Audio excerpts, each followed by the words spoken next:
Today we're going to make no-bake energy bites.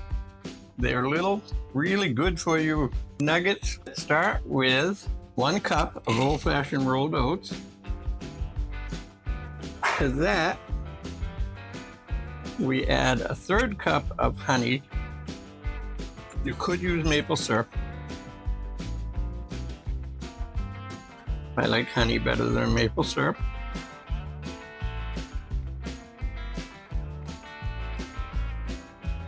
Then we're going to add 1/2 cup of dried cranberries. The recipe calls for flaxseed. I really can't get flaxseed here. So this is, I'll show you up above, but this is some trail mix kind of stuff that I could get, and I separated the nuts out and then I crushed them in my little mortar and pestle. You could do it, I think, in a food processor too. I just didn't feel like getting it out.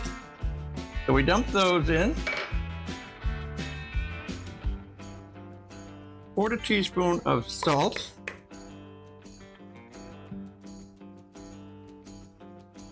A teaspoon of vanilla extract. 1/3 cup of peanut butter. And this is no sugar added peanut butter. I'm trying to make this as close to sugar-free as I can.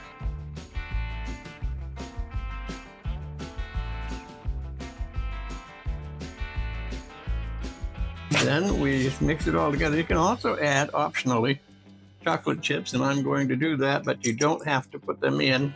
The original recipe did call for almond butter. However, a small jar of almond butter here in the supermarket was $13.50, and I opted not to spend the money for that. After we've gotten this thoroughly mixed, then we're going to put it in the refrigerator for at least a half an hour.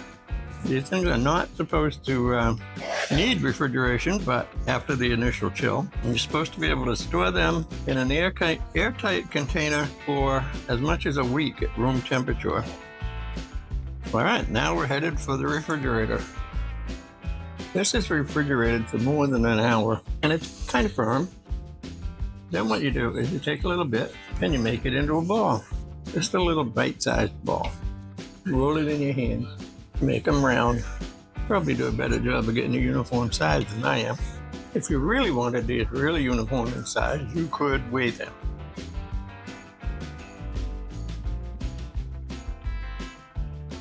Okay, now I'm going to put them in a bowl and put a cover on it and put them in the fridge. The rest that's still in the mixing bowl I have other plans for.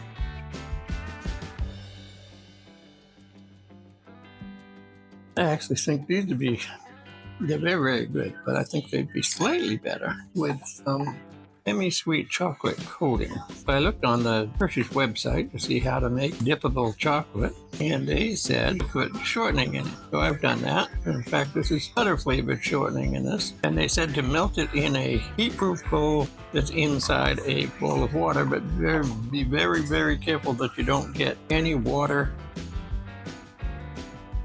This is gonna drop off of here bigger than anything.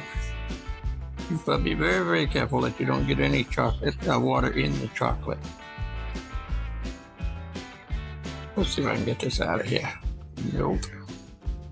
I don't know if I'd call this dippable, but it is melted enough for it to stick onto the energy bite. My thoughts are this is gonna make it less sticky. I'm going to take it out of the water to make it easier to work with. These balls are fairly sticky. They've been sitting here out at room temperature for more than an hour now, so they should be as soft as they're going to get.